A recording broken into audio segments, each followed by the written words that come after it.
Okay, so we talked about Anthem earlier today, and we kind of went over the closed beta. I'm sorry, the closed beta, the VIP demo that definitely wasn't a closed beta. And we talked a bit about how a lot of people were enjoying the gameplay, and everything seemed good outside of all of the technical issues. For the most part, people had fun with it, which is good because I really don't want Anthem to like tremendously fail or even really stumble that much, because I do have a concern about BioWare's future if that happens, as in EA, of course, it has no stranger to closing down studios, especially ones that cost them a lot of money, which I'm sure Anthem is not cheap.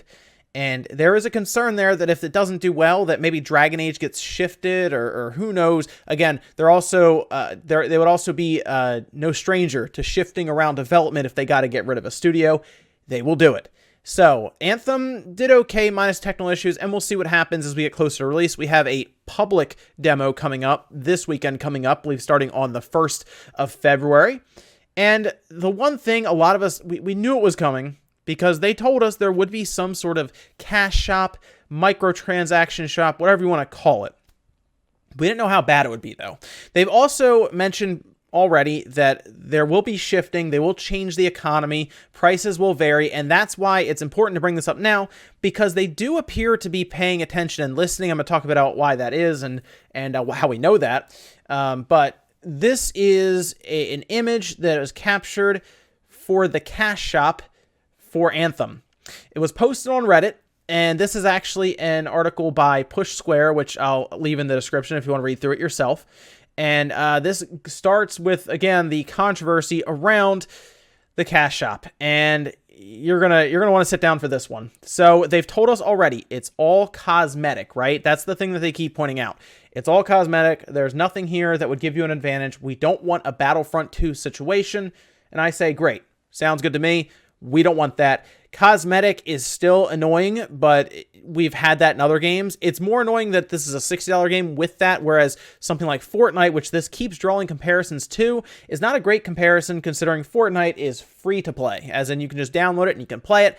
Everyone understands they have to make money somewhere. If EA would get over this whole we need $60 for a game up front mindset, they would actually probably make more money in the long run, because of course that $60 paywall drops off tremendously over time, especially with games as they become cheaper with sales, used copies, etc. Here is the cash shop, and you're going to notice right away we're looking at a Guardian armor pack. Now we know, according to BioWare, that this would be cosmetic, right? That's the idea. Now, take a look at the prices. They have like a gold price, and they have their premium currency there. And the issue we run into, I believe they're called shards.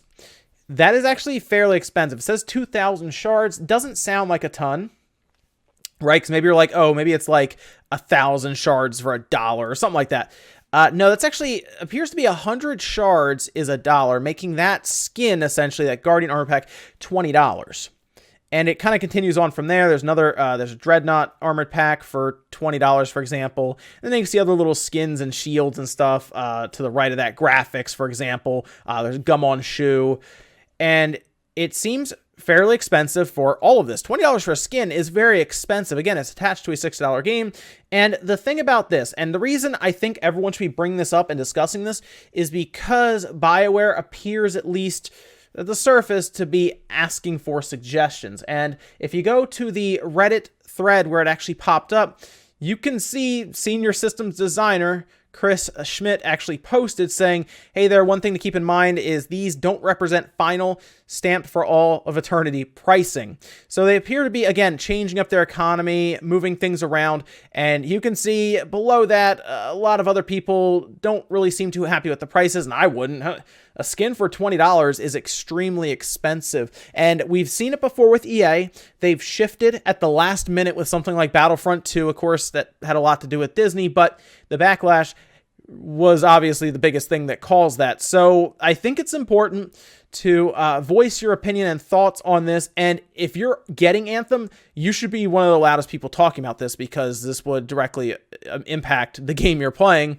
And it shouldn't surprise anyone that EA would, of course, put a cash shop in this. We already know that, but $20 for a skin and other things seems tremendously expensive. I would expect that to drop down significantly as we get closer to the release, but again, not surprised. EA, they're going to push this. But let me know what you guys think about Anthem and its cash shop down below. Again, not surprised, but let me know what you think about it. It is all cosmetic, but it seems pretty expensive to me, but maybe you think otherwise. Maybe you think it is comparable to Fortnite, even though Fortnite and Anthem aren't anywhere near the same upfront price. One's free and one's $60, but let me know, guys, what you think about this down below. Thanks, guys, for watching. Make sure you like the video if you liked it, dislike it if not, and I'll see you in the next video.